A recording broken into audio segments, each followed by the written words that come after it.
Cuando oyes sostenibilidad piensas demasiado grande. Cuando sientes que debes hacer algo, piensas demasiado complicado. Espera. Piensa en decisiones. Más cerca. Las que son grandes o pequeñas para ti. Las tuyas y las de otros. Las de todos los días. Ahora, aléjate un poco. Piensa en decisiones que suman a muchos más. Son millones de decisiones que poco a poco lo cambian todo para hacerlo mejor. Ahora piensa en quiénes te pueden ayudar a decidir mejor. Y allí estamos. Para que lo que te ahorras tú se lo ahorre el planeta. Para seguir avanzando sin dejar a nadie atrás. Y cuando oigas sostenibilidad pienses oportunidades. En BBVA estamos poniendo a tu alcance nuevas soluciones para construir un futuro más verde e inclusivo. BBVA, creando oportunidades.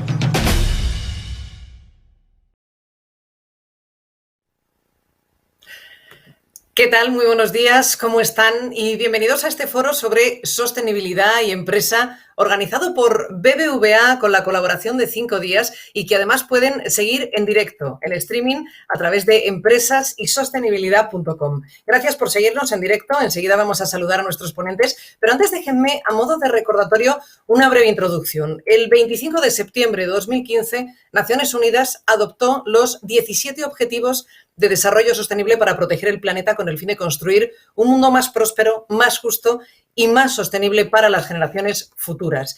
A partir de ahí, por eso hoy hemos convocado este encuentro que nos parecía fundamental, unos objetivos que desde luego fueron muy ambiciosos, cuya consecución además depende de la involucración de los gobiernos, de la sociedad civil y, por supuesto, de las empresas. La incorporación de la sostenibilidad en la actividad empresarial no es solo una obligación y una responsabilidad, sino que también es una estrategia corporativa, uno, rentable y dos, también necesaria. En este encuentro vamos a contar con la participación de empresas que han incorporado la sostenibilidad en su estrategia empresarial y que además ven la sostenibilidad como core de su negocio y no simplemente como una moda. Queremos además que la jornada sirva para resolver dudas y proporcionar a las empresas algunas claves que les ayuden en su día a día a ser más sostenibles, más competitivas y más rentables. Recordar, por último, que los asistentes además pueden enviarnos sus preguntas, enviándolas a través del formulario que ven en la parte de abajo de la ventana del streaming y que al final del evento también tendremos tiempo para que nuestros ponentes puedan contestarlas. Vamos a saludarles ya. El primero es José María Ayuso. Él es portavoz de Sostenibilidad en González Vías, ingeniero agrónomo de la Universidad Politécnica de Madrid, máster en Dirección de Empresa por IED y tiene más de 20 años de experiencia en el sector vitivinícola. Es gerente de viñedos y proyectos y es portavoz de Sostenibilidad en González Vías, empresa familiar con 9 bodegas en España, 2 en Chile y 1 en México. José María Ayuso, ¿qué tal? Bienvenido, ¿cómo estás? Muy bien, muchísimas gracias por la invitación. Bueno, muchísimas gracias a ti por acompañarnos. También nos acompaña Carlos Cromer, director de Desarrollo Corporativo en Inmobiliaria Colonial. Le presento, él es licenciado en Administración y Dirección de Empresa por la Mannheim Business School en Alemania. Tiene estudios en el marco del Multi-Regional International Business Program en la Universidad Autónoma de Barcelona y en la Swansea University, además de estudios de posgrado en IESE y la Harvard Business School. ¿Qué tal? ¿Cómo estás? Bienvenido también. Un placer, muchas gracias. Muchísimas gracias por acompañarnos. Hemos tenido también un cambio de última hora. Por un imprevisto ineludible no ha podido acompañarnos Joan Roca, pero sí que está su hermano, Josep Roca, es copropietario y sumiller del celler de Can Roca, nació en 1966, creció en la cocina, siempre le encantó estar detrás de la barra y por ello se formó en la Escuela de Hostelería y Turismo de Girona. A Josep le gusta definirse a sí mismo como un camarero de vinos. En la actualidad dirige, junto con sus hermanos Joan y Jordi, el celler de Can Roca, uno de los mejores restaurantes del mundo, donde ejerce como sumiller y como jefe de sala. Josep, ¿qué tal? ¿Cómo estás? Bienvenido. Encantado de estar con vosotros, un placer. Y por último, Antoni Vallabriga, director global de negocio responsable en BBVA, licenciado en Administración y Dirección de Empresa y MBA por ESADE. Es además copresidente del Comité Directivo del Foro de Finanzas Sostenibles de Naciones Unidas con el sector financiero y presidente del Grupo de Trabajo sobre Finanzas Sostenibles de la Federación Europea bancaria. ¿Cómo estás? Bienvenido también a ti. Hola Marta, muy buenos días, encantado de estar aquí con todos vosotros. Bueno, hechas las presentaciones, comenzamos con el debate de este foro por enmarcar la situación, las inundaciones en diferentes puntos de España en los últimos años, fenómenos como Filomena, la actual pandemia. Son ejemplos claros de que no solo hay que tomar conciencia, es que además hay que actuar. Nos queremos plantear varias cuestiones. La primera es si estamos a tiempo de asegurar el bienestar de nuestros hijos. Las 4 empresas que hoy nos acompañan son pioneras en su apuesta por la sostenibilidad desde hace años. Son sectores que además representan la actividad productiva de un país y que viven la sostenibilidad desde diferentes ángulos. Hemos organizado este debate empezando un poco por la raíz, por el origen, en este caso por la tierra, de donde nos alimentamos. Lo importante es tener un origen sostenible y libre, por ejemplo, de agentes químicos. José María, en González Vías, desde vuestra experiencia, ¿cómo explotamos lo que ya tenemos para conseguir un crecimiento sostenible? Si la actual pandemia es un aviso y si aún estamos a tiempo de garantizar el futuro de nuestros hijos. Bueno, son muchas preguntas para empezar. Vamos a ver, empezando por si la pandemia es un aviso.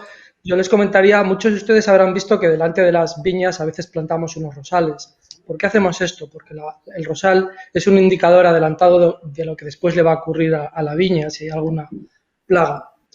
También habrán oído muchos de ustedes esa expresión del canario en la mina. Cuando había minas, los mineros se cogían su canario y les avisaba cuando estaba ese gas mortífero, ¿no? Ciertamente diríamos que el viñedo es un canario en la mina. Nos está indicando, explicando, adelantando los efectos que está teniendo el cambio climático, ¿no? Pues cada vez las vendimias están más adelantadas, tenemos problemas de sequía, el grado alcohólico de los vinos que solemos beber va subiendo.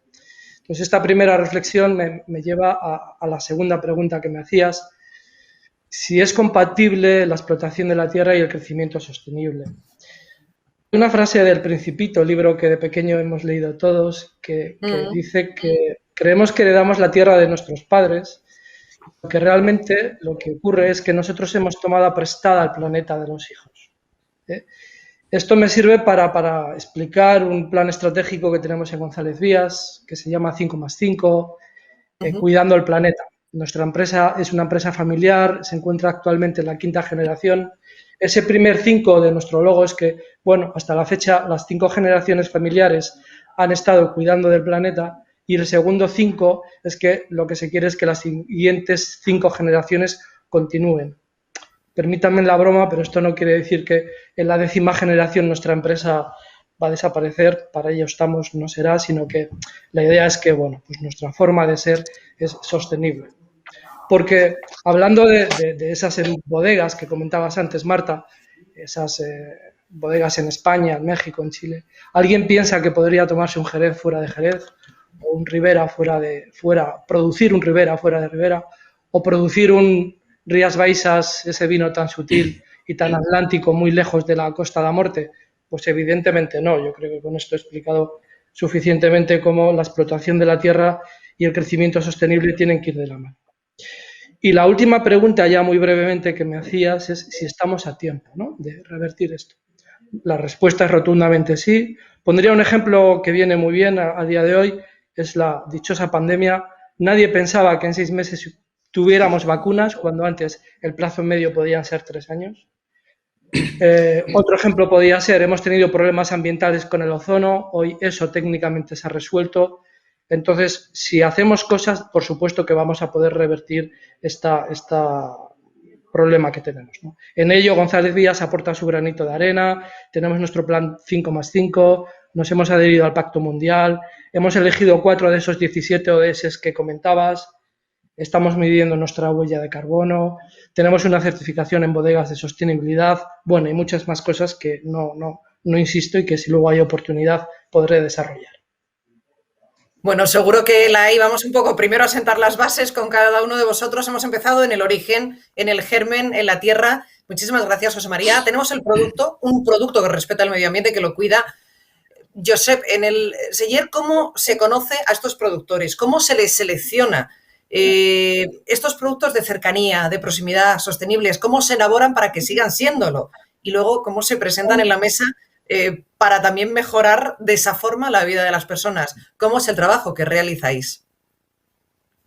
Bien, es un trabajo que llevamos desde hace un tiempo, en el que probablemente desde 2012 hacemos como un hincapié en esta idea de la proximidad, de un trabajo sobre sostenibilidad paralelo que lo hablaremos después, pero sobre el producto es temporalidad, la cocina espontánea de la naturaleza que te regala en ese momento concreto y que se va en un mes, de manera que esto quiere decir avanzarte a veces en productores que tienen la cosecha anterior para poder investigar, y cuando te viene en tu lugar de proximidad estar ya preparado para hacer un plato atractivo, interesante para nosotros también, que tenga una idea de pararte a pensar el porqué de cada producto, de un alcachofo, un calabacín, un nabo, un salsifí, etcétera, y hacer catas. Hacemos catas, trabajamos también con la Fundación Miquel Agustí sobre la diversidad de semillas, que nos permite también hacer catas de semillas que estaban olvidadas, perdidas y que podemos operar.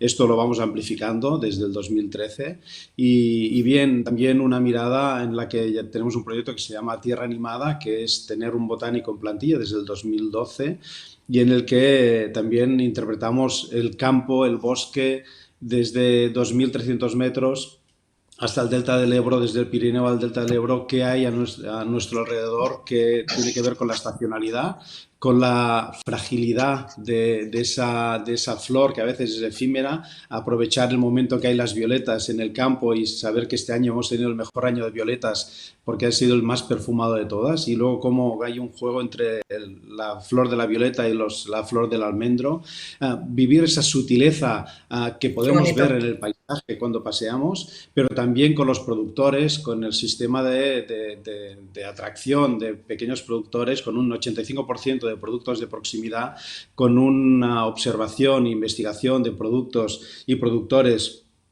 de toda España. Los últimos 3 años hemos dedicado a viajar por España para hacer esa red de productores. Hemos compartido con Gastronomía Sostenible la acción que hacemos con BBVA para clientes que tengan esa vocación sostenible, que acepten esa cesta que viene desde el Sella de Can Roca, y a más de 88 productores de los que confiamos nuestra despensa, ¿no? Esto pues nos lleva a esta parte del proyecto Tierra Adentro, que hacemos también en el Huerto de la Masía, donde estoy ahora, que es justo a 100 metros del Sella de Can Roca, donde hacemos este trabajo de investigación y de diversidad de semillas para protegerlas, para cuidarlas y pensar también que no todo está perdido, que tenemos mucho por hacer, por reconocer, por reivindicar, por recordar, y esta recuperación para que la siguiente generación sea mucho mejor que la nuestra. Desde luego es una maravilla escucharos y escuchar cómo es ese trabajo meticuloso y de respeto. Respetamos la tierra, cuidamos lo que comemos, pero yo creo que si hay algo que ha puesto de manifiesto la pandemia es que el lugar donde vivimos y donde realizamos nuestras actividades profesionales es clave en la calidad de nuestras vidas y en la de nuestras familias. Y además de todo esto empiezan pues, a coger fuerza conceptos como el centro de trabajo como espacio de salud, la calidad del aire en esos espacios, el impacto de casi el 40% de las emisiones que tienen los espacios de CO2, bueno, pues termina repercutiendo, y esto forma parte además de los objetivos de París. Carlos, ¿cuál es el futuro en ese sentido? Y no sé si será, me gustaría creer que sí, si va a ser muy diferente del futuro de antes de la pandemia. Sí, bueno, Marta, has hablado de fenómenos naturales. Al final, y del Acuerdo de París, los fenómenos naturales y el Acuerdo de París al final tienen que ver con el calentamiento de nuestro planeta, ¿no? ¿Y cuál es el principal generador de calentamiento de nuestro planeta? Pues emisiones de CO2, ¿no? Y en ese sentido no nos queda mucho tiempo, ¿no? Ayer leí en un diario alemán, Süddeutsche Zeitung de Múnich, que publica cada día un reloj que básicamente dice cuánto tiempo nos queda para que, si seguimos igual que ahora, el mundo se caliente 1,5 grados. Y eso genera muchos, ¿no?, desajustes de fenómenos naturales. ¿Y qué nos queda? 6 años, 7 meses, 28 días. Cada día, ¿no?, corre el reloj. Por lo tanto, es obvio que esto no puede esperar. Y como has dicho bien, el parque de inmuebles, la urbanización, vivimos cada vez en ciudades más grandes, pues es un factor relevante, ¿no? Las ciudades, lo del parque inmobiliario crea en torno a un 40% de emisiones de carbón, ¿no?, de lo que crea el mundo, ¿no? Por tanto, este tema es absolutamente vital y en Colonial, ¿no? Solo por recordaros, ¿no? Que somos una de las mayores SOCIMIs en Europa en oficinas y estamos en 3 grandes urbes, en París, Madrid y Barcelona, gestionando ahí 12.000 millones. Pues tenemos que ocuparnos de esto. Y en Colonial lo que hicimos en el 2015 es establecer un plan estratégico de descarbonización, un plan activo por activo de qué hacer para reducir la emisión de carbón que se genera por el funcionamiento, por el uso de los inmuebles, ¿no? Que básicamente consiste en ahorrar energía y tener energía renovable, ¿no? Y hicimos un plan en 2015, un plan estratégico de reducción que ahora mismo ya hemos reducido desde el 2015 un 71% nuestra emisión de carbono, pero hay mucho que hacer aquí y además, como luego veremos, es una cosa que es rentable. Pero vamos, es muy importante y por eso también, por ejemplo, en Colonial yo llevo ahí desarrollo corporativo, que tiene que ver con la estrategia corporativa de la compañía. Ahí hemos ubicado también la función de coordinar todas estas actuaciones porque lo vemos central en nuestra estrategia. Vamos con la siguiente de las cuestiones porque, claro, lo estamos viendo en el ámbito de trabajo, en la tierra, en la elaboración de cómo se sirve la mesa, pero de los 4 sectores representados hoy, yo creo que el papel del sector financiero en el ámbito de la sostenibilidad, Tony, pues quizá sea el más difícil de visualizar.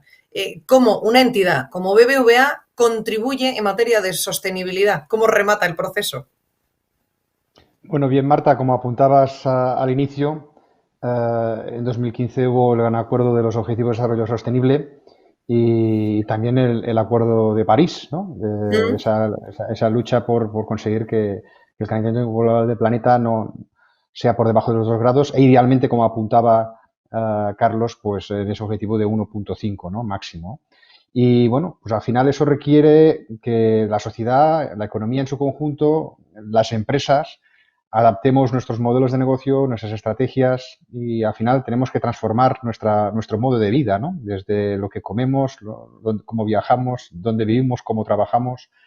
Y es una transformación muy profunda de la sociedad que va a tener que además pasar en muy poco plazo. Tenemos una década por delante realmente muy exigente para conseguir estos objetivos.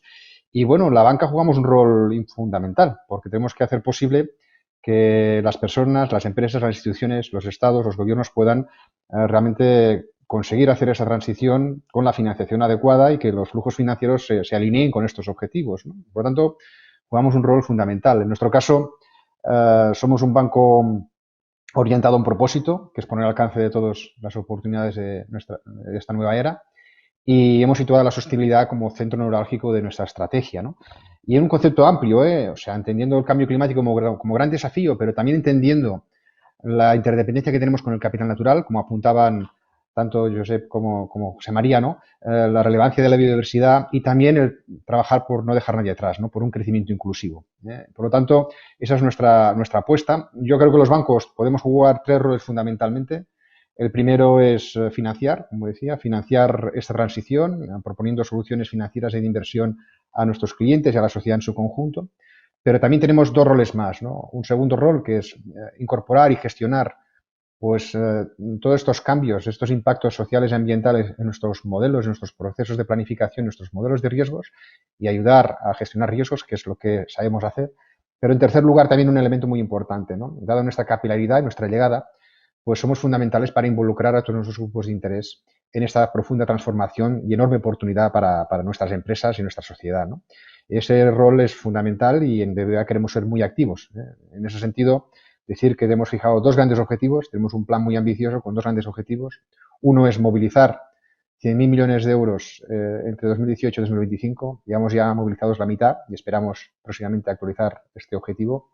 Y también tenemos un segundo objetivo que anunciamos muy recientemente, que es ser una empresa carbono neutra en 2050, que sea una empresa consistente, que todo lo que financiación que vamos a dar sea consistente con ese objetivo de 1 punto máximo, 1,5 puntos grados máximo de calentamiento al final de esa centuria, ¿no? Aquí lo dejo por ahora. Ojalá, Toni. Bueno, vamos con el apartado 2 de este debate. Sentadas las bases, el siguiente epígrafe lo hemos llamado motivos para ser sostenible. Una vez que tenemos claro que si no hacemos algo vamos a estar hipotecando la vida de las generaciones futuras, de nuestros hijos, de nuestras hijas, de nuestros nietos y nietas, la siguiente reflexión es como negocio. Es decir, si apostando por un modelo más sostenible se asegura la viabilidad de una empresa. Vamos a empezar ahora por cambiar también un poco el orden por Josep. En un contexto de crisis, en este caso en el Celler de Can Roca, Josep, ¿cómo se puede ser diferencial apostando por la sostenibilidad? Bien, a partir de aprovechar todo lo que representa el alimento, hay una parte importante también de reconocer cómo se ha desperdiciado una parte del alimento que no utilizabas en el restaurante, ¿no? Recursos sobre esta parte de comprender mejor el aprovechamiento 100% de la materia primera que te llega. Y no solo del producto, sino también de los envases, de los recipientes, de las cajas donde te viene ese producto. Nosotros estamos ya llevando a cabo desde el 2013 un proyecto que llamamos Roca Recicla, que tiene que ver con dar una segunda vida a esos productos y a esos ingredientes que te llegan al restaurante, desde el vidrio, por ejemplo, en el que tenemos pues unas 80 botellas de vino que cada día abrimos, por suerte, en el restaurante, pues las convertimos en vasos, en platos, en objetos, en ceniceros, en espacios adecuados aquí en la Masía, donde tenemos gente que está en nuestra empresa vinculada a un programa de reinserción de mujeres de más de 50 años con vocación artística que se ocupan de ello.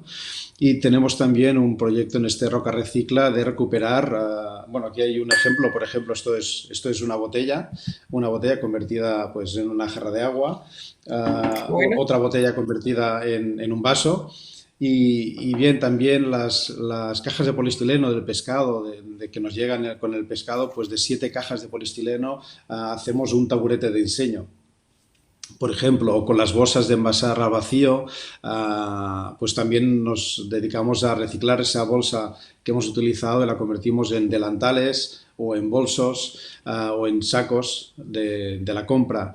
Y bien, es un tema que hacemos también con los corchos, es un tema que hacemos también con los plásticos, es un tema que hacemos también de aprovechamiento del agua de la lluvia, de los restos de los pozos del café también van directamente al huerto, las hortalizas que no utilizábamos van directamente a veces a caldos, extractos, absolutos aromáticos y si no, pues directamente al huerto. De manera que hay un trabajo interesante sobre esta parte de sentirte diferente, haciendo como un recuperar y dar valor a todo aquello que antes desechábamos y también haciendo una parte de prevención, es decir, compartir con la necesidad de esta sostenibilidad también con tu proveedor y a veces también evitar algunas cajas, algunos plásticos y hacer como si fuera una compra casi a granel, ¿no? En muchos casos también con nuestro recipiente que siempre será el mismo y que no tienen que ir siempre de arriba para abajo, ¿no? De manera que también hay una parte de a veces de tomar conciencia con tu proveedor para poder ahorrarte algún producto que luego no tienes que reciclar porque ya lo has hablado y compartido antes, ¿no? Y desde esta diferencia pues también encabezar proyectos como es un huerto pero con policultivo, con una idea de hacer como un planteamiento de permacultura y biodinámica con una huerta entre frutales y entre árboles, que es un concepto interesante de volver a dar una vida menos monopolizada de monocultivo como se había hecho a partir sobre todo de la industrialización de la agricultura y comprender que tenemos que hacerlo de una manera distinta en la que puede haber más tracción animal, menos mecanización, menos petróleo en el campo de lo que recogemos como alimento, más allá de eliminación de pesticidas y productos de síntesis. Hay un trabajo también interesante sobre esta biodiversidad, sobre el policultivo, sobre el concepto de huerta en agroforestal, que también estamos inmersos y que nos parece también una manera de plantearte la mirada desde la gastronomía próxima a la tierra, con un sentido de economía para el planeta y de ecosofía, desde la voluntad de plantearte que puedes hacerlo cada día un poquito mejor. Desde luego, qué maravilla escucharte, Josep, con esa apuesta, contando los detalles, me parece fascinante. Bueno, José María, en González Vías, ¿cómo garantizáis lo que decía ahora Josep, eso de la segunda vida de? ¿En qué estáis trabajando? Muy bien. Oyendo a Josep, en cuanto en este ámbito hablábamos de si, por ejemplo, estamos encontrando que hay cambios en los hábitos de consumo, ¿no? Por ejemplo, es evidente que sí, aunque teniendo a Josep como un monstruo de sumiller, casi me da apuro hablar de esto, ¿no? Evidentemente, como empresa estamos viendo que cada vez más nos están pidiendo vinos ecológicos, con menor contenido en alcohol, más frescos, los blancos se están poniendo de moda. Este año se llevan los rosados pálidos, hay que pedirlos como rosé. Bueno, todo, variedades autóctonas, vinos locales, todos criterios sostenibles, como estamos viendo, importan mucho, ¿no? A la hora de determinar qué es lo que nos está pidiendo nuestro consumidor, nuestro cliente, ¿no? Muchos dirían, bueno, pero haciendo todo esto el cliente paga más. Pues aquí diríamos dos cosas, ¿no? Hay mercados que son sí o no. Por ejemplo, voy a contar una anécdota, los suecos, el vino que entra en Suecia, hay un monopolio del gobierno que dice si compra el vino por los suecos, ¿no? Es curioso. Bueno, pues cada vez más, un ejemplo es que el monopolio sueco pide que esos vinos sean ecológicos, ¿no? Sin embargo, bueno, pues en el global del mercado siempre hay una dicotomía entre si hay que pagar más por un producto sostenible o ecológico o no, ¿no? Entonces, mi cerebro un poco se cortocircuita aquí porque la mitad de mis neuronas es un consumidor que quiere un precio lo más ajustado posible y la otra mitad pues es un productor que entiende que producir con estos criterios pues a veces tiene su prima, ¿no? La manera de conjugar estas dos cosas, la solución a esto, hace poco lo leía, ¿no? El 23 de abril fue el día del libro, yo tengo la costumbre de salir con mis hijas y comprar libros, es el día más feliz para ellas, para mí también, ciertamente, y cayó en mis manos un libro de Bill Gates, este nuevo que ha sacado, sobre, bueno, cómo solucionar el desastre climático, ese es el título original, aunque está un poquito mal traducido, ¿no? Y habla de un concepto muy bonito que es el de prima verde, ¿no? La prima verde sería cuánto más me cuesta a mí producir respecto, si tengo una práctica ecológica, respecto a una práctica normal, ¿no? Voy a poner un ejemplo, si yo quiero hacer una uva ecológica, como decía antes Joan, pues menos petróleo, menos productos químicos, menos glifosato y más tracción animal, más tracción mecánica, incluso trabajos manuales, ¿no? Pero claro, esto tiene un coste. Y Bill Gates en ese libro habla de la prima verde, que es cuánto más cuesta esto, ¿no?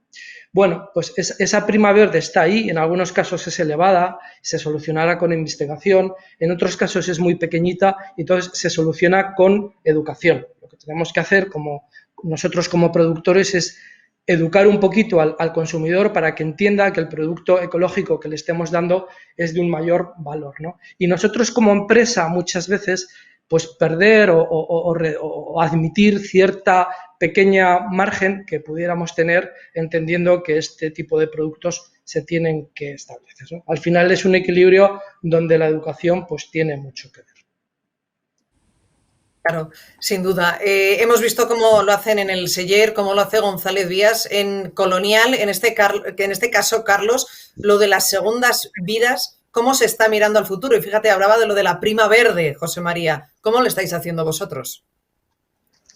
A ver, yo creo que aquí la gran ventaja es que el mercado de capitales ha identificado este tema como prioritario, ¿no? O sea, la gente quiere invertir sus ahorros en productos sostenibles y por tanto hay cada vez más fondos que quieren tener producto sostenible, que quieren invertir en empresas sostenibles. Fijaos, este año de pandemia, ¿no? Se ha mencionado el año de la pandemia, en fondos normales que no tenían con criterios ESG, que es la jerga del mercado de capitales para productos sostenibles, ha habido salida de dinero. En los fondos que invierten en sostenibilidad ha habido una entrada neta de dinero en este año donde en realidad todos han huido de la bolsa. Y si miramos con perspectiva, en los últimos 10 años se ha multiplicado por 5 el dinero que entra en fondos sostenibles y por tanto esos fondos necesitan targets, objetivos de inversión, compañías donde invertir. ¿Y eso a qué te lleva? Pues que te lleva a los que hay una ventaja competitiva para aquellas empresas que adoptan antes criterios de alto estándar en sostenibilidad y las que antes se ocupan de este tema. Porque para esas empresas los inversores están dispuestos a pagar un mayor precio, para esas empresas hay más demanda en el mercado de capitales, para esas empresas, en la jerga, ¿no?, del mercado de capital, el coste de capital es más bajo, te puedes financiar mejor en el mercado de equity, en el mercado de bolsa. Y también están emergiendo préstamos sostenibles con mucha fuerza. Y esto es el mercado, digamos, más abstracto hasta cierto punto de capitales, de bolsa. Si vamos a un mercado operativo más directo, pues el mercado de alquiler, si tu edificio, ¿no?, nosotros ofrecemos espacios, si los espacios son sostenibles, el consumo de energía es menor, es más eficiente. Y un inquilino paga renta y paga consumo de energía. Por tanto, tiene menos coste, tiene menos factura, porque la energía que consume es menor si el edificio es eficiente, ¿no? Y además, cada vez más, la plantilla, la gente, si quieres captar talento, tienes que estar en ubicaciones adecuadas en términos de sostenibilidad. Y por tanto es cada vez más importante, ¿no? Un edificio con altos estándares de sostenibilidad se alquila antes y a precios de alquiler mayores. Y si vamos a otra parte del mercado más operativo directo, el mercado puramente de inversión, los que compran un activo, un inmueble directamente, no un inmueble de vivienda, un inmueble de oficinas, si el inmueble tiene un alto estándar de sostenibilidad, emite poco carbón, el precio mayor. Y esto es observable directamente en el mercado cada día y por tanto es claramente un negocio, ¿no? Los que apuestan por esto van a tener una prima en valor, es decir, se les va a valorar más alto y por tanto van a generar una mayor rentabilidad para su accionista, y los que no apuestan, pues a la largo, y ya se ve a corto plazo, pues van a estar en una desventaja competitiva. Por tanto, esto es también lo que me da cierto optimismo, porque una cosa es, ¿no?, si uno quiere ser altruista o pensar en el futuro mejor, pero aquí realmente, ¿no?, hay hard money, hay dinero detrás que va a empujar esto y esto pues puede acelerar las cosas. Gracias, Carlos. Bueno, estamos viendo que la sostenibilidad es una oportunidad, pero también tiene sus riesgos. ¿Cuáles son esos riesgos que entraña la sostenibilidad también, Tony?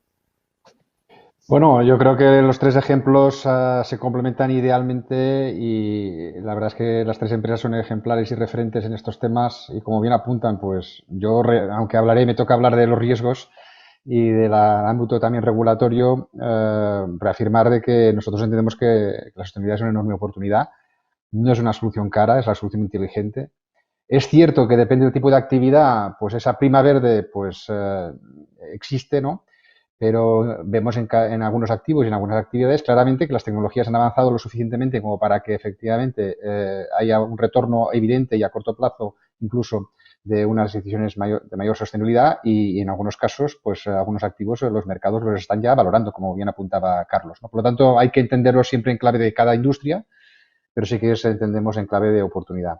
Sí que es cierto que desde el punto de vista de riesgos, pues la sostenibilidad y el cambio climático pues son riesgos, pero son riesgos ya que incluso desde el sector financiero se ha entendido que son riesgos financieros, de impacto financiero. Por eso mismo, como decía Carlos, pues se está activando cada vez más fondos de inversión a impulsar pues proyectos de inversión en activos sostenibles, y también el ámbito regulatorio, ¿no? La verdad es que se habla de dos tipos de riesgos, que yo creo que tenemos buenos ejemplos en las empresas que hoy están con nosotros, ¿no? Por un lado, se habla del riesgo físico, de los riesgos derivados del sobrecalentamiento del planeta, pero también por escasez de recursos y afectación a la biodiversidad. Pues estos riesgos físicos son los que antes pues nos comentaba claramente José María, ¿no?, o Josep, ¿no? Y por lo tanto eso tiene un impacto financiero, que los bancos, el sistema financiero tiene que integrar ese coste o ese riesgo en nuestras políticas, estos planes, pero también existen los riesgos financieros de transición, ¿no? O sea, actividades, sectores que ya sea por cambios regulatorios, ya sea por cambios en tecnologías, ya sea por cambios en las preferencias de los consumidores, sufrirán profundas disrupciones en los próximos años y están sufriendo ya, ¿no? En algunos sectores, evidentemente, de una forma mucho más a corto plazo, como puede ser, por ejemplo, el sector del carbón y energía en general, pero también otros sectores que van a sufrir una transición muy relevante. Lo estamos viendo también en la compra de vehículos, donde cada vez se está pues poniendo más límites en las emisiones de CO2, ¿no?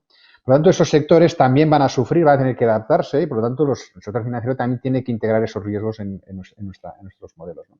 ¿Qué está pasando? Pues que estos riesgos, como decía, son riesgos que pueden ser lejanos en el horizonte, pero que dependerá en gran medida el grado en que nos acojamos o gestionemos esos riesgos de las decisiones que tomemos hoy, ¿no? Y su impacto lo vamos a sentir en 5, 10, 15 años. Y no tenemos hoy mecanismos de control como sistema para realmente incentivar, ¿no? Y que el precio del CO2 sea el precio adecuado para que los actores económicos tomemos las decisiones oportunas, ¿no? O el precio del capital neutral. Y eso implica que la regulación pues tiene que ponerse por delante, tiene que impulsar, y eso va a afectar a muchas empresas, va a afectar también a la industria financiera. Y yo animaría a que las empresas pues hagan un trabajo proactivo. Se hablaba de que el anticiparse nos puede brindar oportunidades. Pues nosotros pensamos que también en la parte de gestión de riesgos es bueno anticiparse. Sabemos que se va a pedir más información a las empresas sobre sus aspectos sociales, ambientales y de buen gobierno. Se van a pedir planes y objetivos. Esto ya es obligatorio en España, pero se va a incorporar todavía más información necesaria. Las empresas vamos a tener que publicar nuestra actividad sostenible.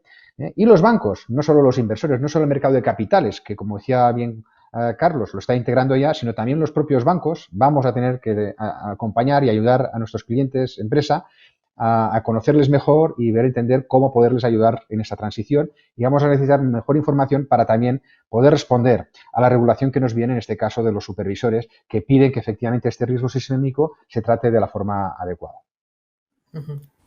Muchas gracias, Tony. Vamos con el siguiente apartado. Este también es fundamental. El tercero de ellos, la supervivencia, porque en el contexto actual, claro, ¿cómo se puede apostar por la sostenibilidad en el corto plazo? Es decir, las dudas que pueden surgir de esa apuesta en las empresas en un contexto de incertidumbre como el actual. Vamos a poner un ejemplo claro. Este es el caso de una pyme.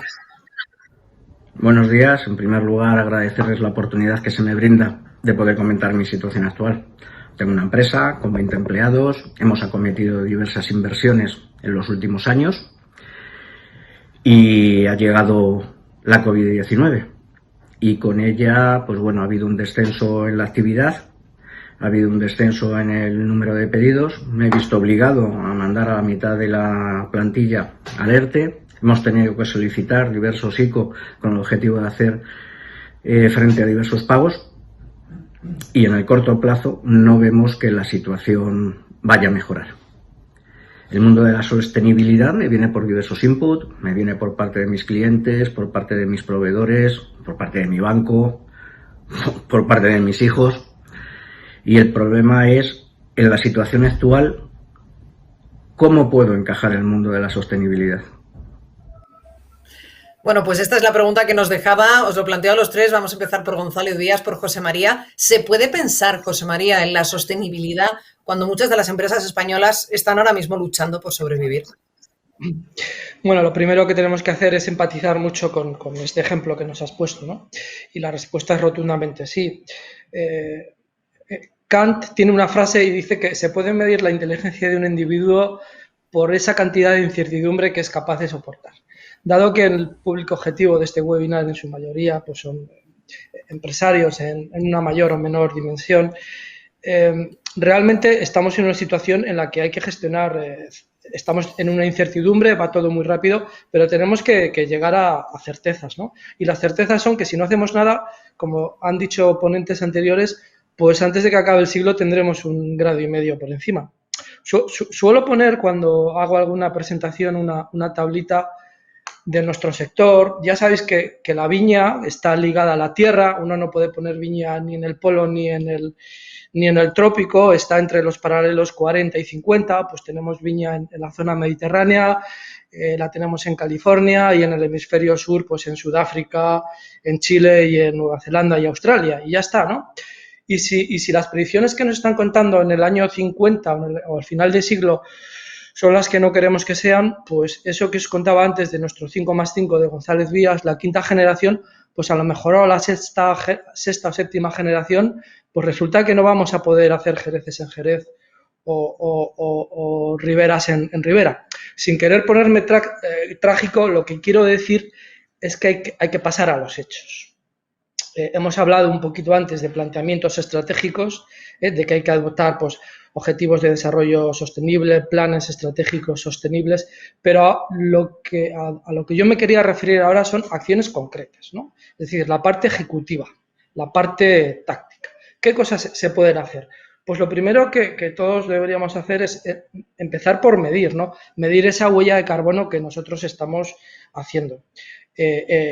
Implantar acciones para reducirla, ¿no? Por ejemplo, en el nivel de emisiones podemos sectorizar, cambiar luminarias, podemos decir a nuestra compañía de luz que la luz que nos venda sea verde, podemos nosotros mismos generar energía fotovoltaica. Por cierto, la energía fotovoltaica autoconsumida tiene una prima verde negativa, o sea que no solo es sostenible, sino que además es rentable y económico. Podemos no solo aplicar energías fotovoltaicas. En nuestro grupo tenemos 6 energías renovables diferentes, desde el hidrógeno hasta aerotermia, geotermia, calderas de biomasa, etcétera, ¿no? Podemos hacer construcciones sostenibles, ¿no? Como Carlos nos puede comentar. Podemos seleccionar los proveedores. Esa botella que antes Joan nos decía, la mayor parte de nuestra huella de carbono son las botellas. Podemos decir a nuestro proveedor y colaborar con él para que su producción sea más sostenible. Y tenemos que hacer muchas cosas en I+D, ¿no? De la misma manera que la I+D nos ha salvado en la pandemia con las vacunas, pues nos va a salvar frente al cambio climático, ¿no? En nuestra empresa hacemos muchos proyectos colaborativos, tenemos proyectos LIFE de la Unión Europea, por ejemplo, nos ayudaron a poner unas pocas hidrogeneras que hay en empresas privadas en España, lo que os comentaba antes de calderas de biomasa, pues estamos haciendo cosas con drones, con inteligencia artificial, estamos dosificando los fitosanitarios que necesita la viña prácticamente planta por planta y muchísimas cosas más, ¿no? En fin, al final hay que ponerse a hacer cosas. Como decía el poeta, pues caminante no hay camino, que sí que lo hay con un plan estratégico, pero hay que hacer camino al andar. Entonces yo animo a todo el mundo pues a empezar a caminar, bueno, a seguir caminando, que seguro que ya han empezado a caminar. José María, muchísimas gracias. Aunque sea por alusiones de lo que decía ahora José María, le preguntó a Carlos, hablando del tema del mundo, del área de las inmobiliarias, ¿es posible casar esos dos conceptos? Es decir, en un contexto de incertidumbre económica como el actual, ¿qué cabe esperar de la sostenibilidad en vuestra área de negocio? Bueno, yo indudablemente es una oportunidad.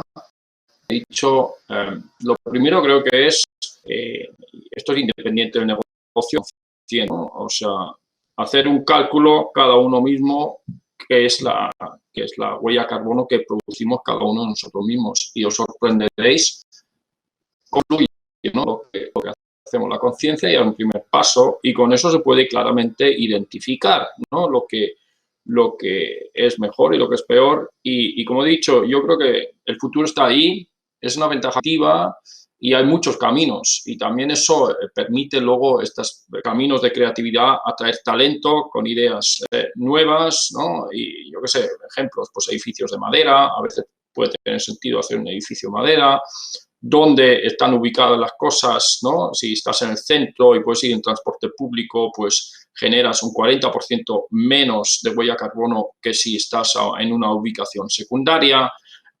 Entonces, yo creo que es primero conciencia, luego ver dónde están los principales, ¿no? En inglés diríamos drivers, los principales generadores de huella de carbono, por hablar de este tema, que hay múltiples, ¿no? De sostenibilidad, y a partir de ahí actuar. Yo creo que no es tan complicado, y yo creo que la ventaja también es ahora, a ver, esperemos que pronto lo de la pandemia dé la vuelta, pero cuando dé la vuelta y volvamos a un mundo más normal, va a ir con muchísima fuerza y con muchísima pendiente, ¿no? Para arriba la economía. Por tanto, quien mejor esté preparado, quien ahora se prepare con anticipación, más va a poder aprovechar desde el punto de vista de negocio eso. Y una cosa que claramente va a primar es esta sostenibilidad. O sea, yo creo que ahora hay que aprovechar este parón que nos ha tocado para resituarse y para prepararse para lanzarse ahora cuando venga, ¿no?, el empujón para arriba económico en general, global, que va a venir y va a venir con fuerza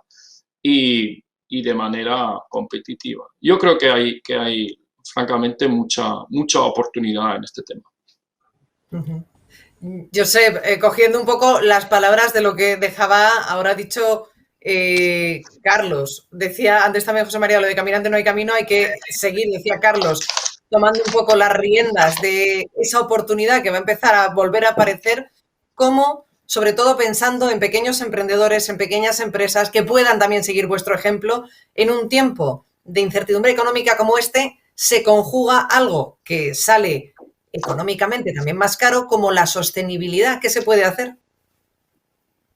Bien, es verdad que, y además en nuestro sector de la hostelería, el concepto vulnerabilidad ha hecho un aflorar, ¿no?, esta sensación de un mar removido en el que todos hemos vivido esa dificultad y necesidad de supervivencia en distintos barcos, ¿eh? Algunos con barcos pequeños, otros con barcos más grandes. Nosotros somos 165 personas en el restaurante y esto tiene que ver con una mirada de preocupación, como muchas empresas de nuestro sector han estado viviendo. Pero y es verdad que las industrias, las empresas, hemos vivido como una implicación desde hace unos años, estos años, de una gran aportación a esa revolución digital, a esa conectividad, a esa digitalización, que ha acaecido como una idea de que las empresas han apostado por la inteligencia artificial y ahora quizás es el momento de apostar por la emoción natural, por ser sensibles y escuchar a la gente que está trabajando contigo, y a esa mirada hacia la sostenibilidad, pensando también con esta mirada hacia nuestros hijos, hacia el futuro que viene, hacia esas generaciones. Aún siendo un momento de supervivencia, hoy ya no se puede comprender una empresa sin esa mirada de ecología, de esa mirada oikos, de un mundo más ecológico, más ecuménico y más económico, ¿no?, para la sociedad, para la diversidad y para diversidad de culturas, para diversidad de alimentos, para el ahorro de energías, para el aprovechamiento de energías renovables, y estar de alguna manera pendientes y conscientes de que hoy las empresas o tienen la sostenibilidad en el corazón, en ese ADN de la empresa, o no serán, porque tenemos una realidad, y es de que nosotros necesitamos personas para hacer grande esa empresa, y esos clientes internos que son nuestros trabajadores también necesitan vivir en un sentido de una cierta mirada sensible hacia la sostenibilidad en cada uno de sus lugares de trabajo, saber que se están preparando para un mundo mejor también desde pequeños gestos que puedan hacer en todo aquello que puede haber, desde un restaurante a una inmobiliaria, a una bodega. Hay una parte de poder comprender, de poder cuantificar qué puedes mejorar, de poder hacer un timeline de sostenibilidad en tu empresa, con todos los pequeños detalles que pueden hacer que tus clientes internos se sientan mejor trabajando y que tus clientes externos, los clientes a los que te dedicas y a los que dan sentido a tu oficio y a tu trabajo y a tu vida incluso, también ganan en confortabilidad, en seguridad, en responsabilidad, en una mirada de camino conjunto hacia un mundo mejor, ¿no? Yo creo que es ahora mismo, aunque sea un momento dramático para nuestro sector, hay que pensar en qué haces con las cajas, qué haces con lo que reciclas, qué haces para poder mejorar energías, poder reducir esa huella de carbono, poder buscar mejor trazabilidad sobre los productos, comprender que en cada una de las empresas hay cosas a mejorar para que los que trabajan contigo se sientan bien y para que los que te compran se sienten todavía mejor. Bueno, me encantan vuestras reflexiones, me encanta escucharos, me parece absolutamente inspirador, y además muchas veces yo, que al final hago un programa de radio cada día y contamos muchas cosas que están pasando y que son duras y difíciles, de la realidad y de la actualidad y de la situación que estamos viviendo, bueno, pues también me hace mirar con una cierta esperanza y con un cierto optimismo, escucharos hablaros de vuestra pasión, de vuestro oficio y de mirar al futuro con más esperanza. Vamos con el cuarto de los apartados, porque también queremos mirar, Toni, a medio plazo. Al igual que está pasando, por ejemplo, con la transformación digital, si las empresas no integran todos los asuntos de sostenibilidad en su estrategia, corren las empresas el riesgo de quedarse fuera de la demanda de clientes particulares y también de las empresas, Toni. Bueno, se ha apuntado. Esto es una tendencia creciente. Los clientes, tanto las grandes empresas e instituciones que tenemos como clientes como particulares, esto cada vez es más relevante. Yo creo que todas las empresas tenemos que hacer un esfuerzo para incorporar la sostenibilidad desde la perspectiva del negocio. O sea, es bueno incorporar la sostenibilidad por cómo nos puede ayudar a crecer con clientes, nos puede ayudar a reducir costes y ser más eficientes y también a mitigar ciertos riesgos. Por lo tanto, ese es un primer mensaje importante. Y yo creo también es muy oportuno escuchar mucho a nuestros clientes. Especialmente ahora vemos que las grandes empresas empiezan a tirar ya de sus cadenas de suministro, ¿no? Para realmente integrar la sostenibilidad, porque también se lo piden sus grandes clientes y el mundo inversor. Por lo tanto, en la medida que escuchemos a esos clientes va a ser más fácil.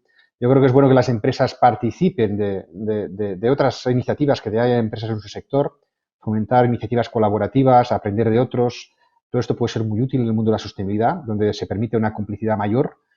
Animaría también a que las empresas prueben con proyectos concretos, como decíamos antes, ¿no? También hay que, esto se hace camino al andar, ¿no? Y por lo tanto hay que pensar un poco fuera de lo convencional y hacer las cosas de otra manera para que nos permita ser sostenibles y rentables, ¿no? Y en definitiva también involucrar a todo nuestro equipo, a nuestros proveedores, para realmente hacer esta transición, ¿no? Nosotros pensamos que las empresas que hagan realmente esta lectura de la sostenibilidad van a ser empresas que van a tener más éxito en el futuro, sin duda. Y como BBVA, como entidad financiera, queremos acompañarles en todo este proceso, tanto a las empresas que son netamente sostenibles por su tipo de actividad, como a aquellas que necesiten invertir y necesitan transformarse, ¿no? Queremos acompañarles a todos con productos, con asesoramiento, con formación, con acuerdos importantes como tenemos con ANESE para ayudarles a mejorar en eficiencia energética, o con ATEINSA por si quieren acceder a ayudas públicas. Yo creo que tenemos ahora una oportunidad enorme, es un momento de resetear.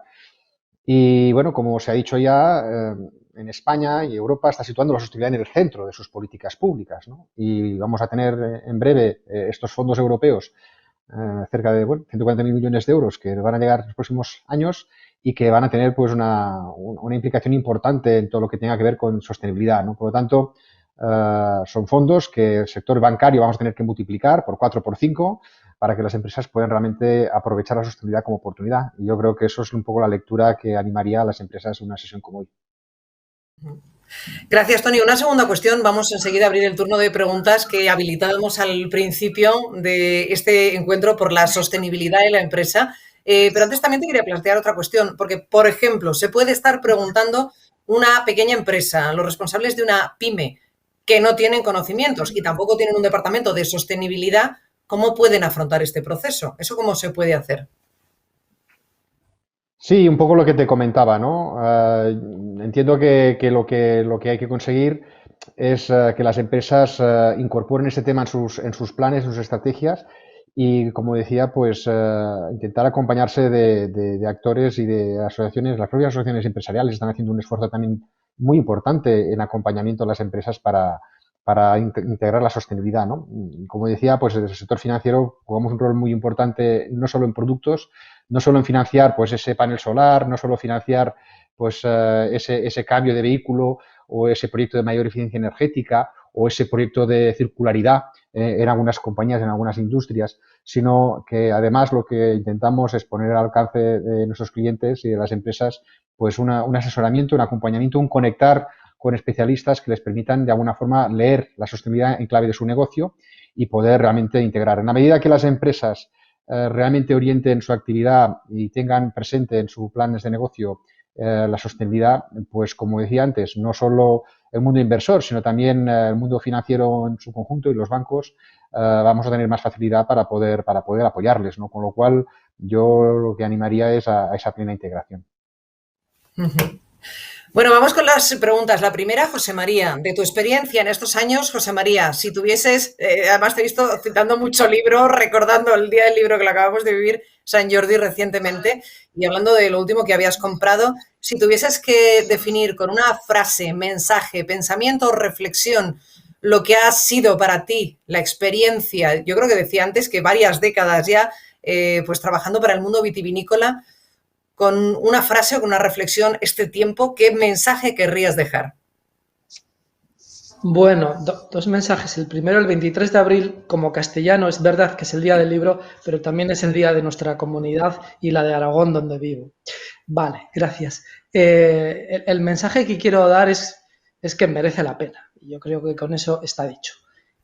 Es muy satisfactorio ver cómo podemos hacer las cosas de otra manera. Hace 20 años estábamos en España, o en el mundo industrial, hablando de la calidad, ¿no? O anteriormente estábamos hablando, pues, de la productividad. Hoy estamos hablando de lo sostenible. Lo sostenible, que es un concepto brutal, porque lo sostenible engloba lo económico, ese capitalismo que sin más es feroz, engloba lo económico, lo ecológico, esa ecología que por sí sola también podría ser muy talibán, perdóneseme la expresión, y en tercer lugar engloba el centro de todo, que es el humano, ¿no? La persona, la parte social. Entonces, juntar lo económico, lo ecológico y lo humano es un concepto, pues, perfecto y que merece la pena luchar por él. Vale, esa es la primera de las cuestiones. La siguiente, las tengo aquí, nos continúan llegando preguntas de quienes nos están siguiendo en streaming a través del streaming. La siguiente es también a José María. Ahora vamos repartiendo y vamos abriendo los siguientes. Si al consumidor hay que educarle en sostenibilidad, José María, ¿y cómo? Buah, me encanta esta pregunta porque, bueno, un poco he hecho referencia a ella, ¿no?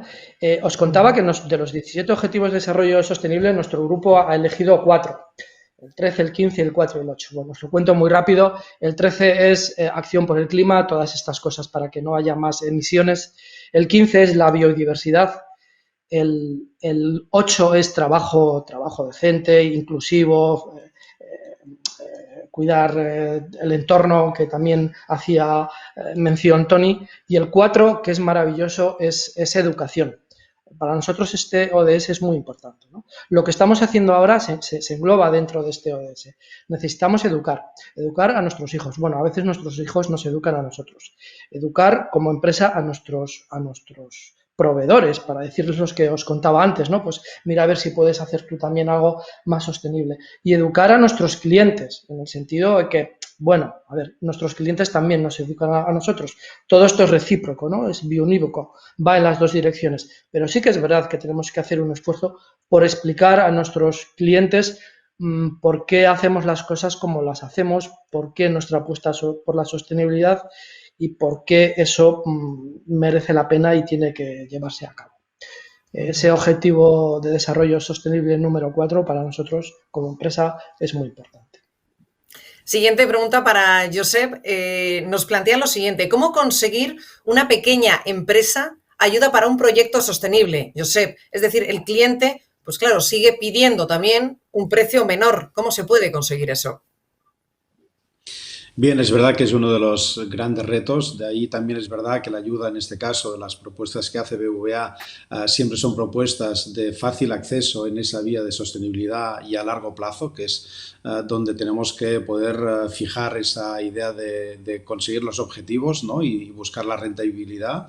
Y es también cargar en el mensaje de la empresa esta mirada verde, ¿no? Creo que es imprescindible también hacer comprender que el cliente tiene que pasar de una mirada, yo le llamo posmaterialista, en la que de ese mundo competitivo tiene que abrirse a una mirada mucho más de amplitud de miras sobre la generosidad, cambiar la competitividad por la cooperación, esa parte de gula y de codicia por la generosidad y la amabilidad en los encuentros empresariales, de una parte que solo es calculable a buscar una fórmula que sea mucho más creativa y, en definitiva, a poder llegar a mostrar que quizás también en el concepto empresa, no solo desde la vía personal, tenemos que mirar más el ser que no el tener, ¿no? Y en este sentido es una mirada en la que tenemos que hacer también comprender que el cliente no solo necesita un precio, sino por qué de ese precio, qué hay a cambio de ese precio, y quizás también en ese encuentro habrá una idea de cooperación, de correlación, de corresponsabilidad y de implicación hacia la sostenibilidad también por tu cliente. Nos quedan ya solo unos minutos, nos quedan un par de preguntas más. Pregunta para Tony. ¿Los fondos europeos de los que tanto estamos hablando en los últimos tiempos van a contribuir, Tony? ¿Van a ayudar a todo esto? Sin duda van a ayudar. Bueno, yo enfatizar el mensaje de Josep de esa visión más humanista de la empresa, ¿no? Yo creo que tenemos ese cambio de mentalidad, o sea que me sumo totalmente a esa aspiración que comentaba.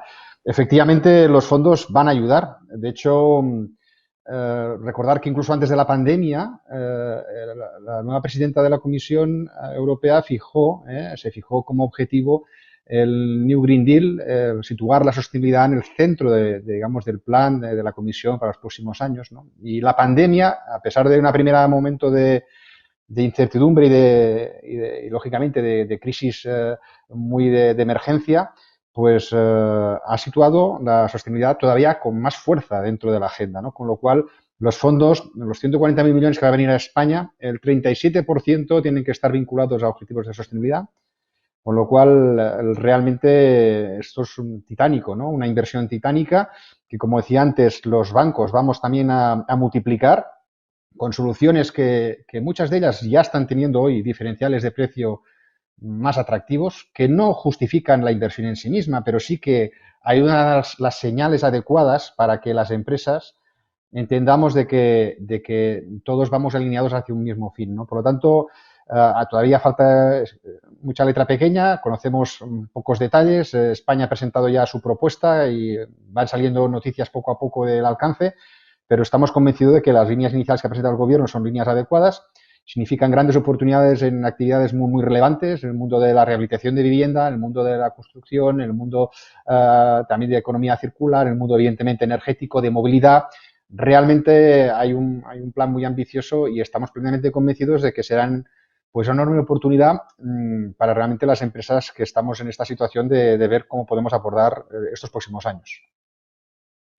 Vamos ya con la última de las cuestiones que nos han planteado a través del streaming. Carlos, es para ti. Queremos que dejes un último mensaje para animar a que las empresas se muevan. ¿Cuál sería? A ver, en mi opinión es indudablemente el futuro, ¿no? Y viene con mucha fuerza, yo creo con bastante más fuerza de lo que todos nosotros, incluso los que no, ya hemos empezado, podemos ver, ¿no? Va a venir una ola fuerte en este sentido y yo creo que la anticipación a este tema de futuro es lo que va a diferenciar los ganadores de los que pues no se han apuntado y no pueden ser tan competitivos. Va a haber más y más diferenciación. Siempre se ven tendencias primero en otros países, ¿no? Alemania en algunos casos ha empezado mucho antes, no porque sean mejores, sino porque era un país también más contaminado. Hay mucha más conciencia, hay una clara diferenciación, mayor precio, mayor rentabilidad en temas sostenibles que en los no sostenibles. Y va a venir con fuerza. Entonces ahora hay una oportunidad de anticiparse, de prepararse y además de hacer algo por el futuro de nuestros hijos, de además ganar dinero con ello. Yo creo que es una gran oportunidad y es indudablemente el futuro. Bueno, muchísimas gracias a los cuatro por habernos acompañado a mirar a un futuro que está ya en un presente continuo y que además es fundamental porque es lo que les vamos a dejar a nuestras hijas y a nuestros hijos. José María Ayuso de González Vías, muchísimas gracias. Un placer, muchísimas gracias. Carlos Cromer de Inmobiliaria Colonial, muchísimas gracias también. Igualmente, gracias. Josep Roca del Seller de Can Roca, muchísimas gracias también. Encantado, un placer. Cuidaos. Y Antoni Vallabriga de BBVA, muchísimas gracias también. Gracias, Marta, y gracias a todos. Un abrazo. Un beso grande. Bueno, y por cerrar, como conclusiones fundamentales. Uno, la economía verde es, en definitiva, una oportunidad que tenemos que saber aprovechar entre todos, las empresas como empresas y, desde luego, los ciudadanos también. Hemos conocido a lo largo de esta hora ejemplos de compañías y de empresas que han integrado la sostenibilidad y cómo en sus modelos de negocio, no solo como filosofía, sino también haciéndolo rentable, que aportan rentabilidad y que también aportan mejores armas para competir y para poder acelerar la recuperación. Y luego hemos conocido la importante labor de una entidad financiera para acompañar a las empresas en la toma de todas estas decisiones. Muchísimas gracias por habernos acompañado. Nos encontramos en la próxima.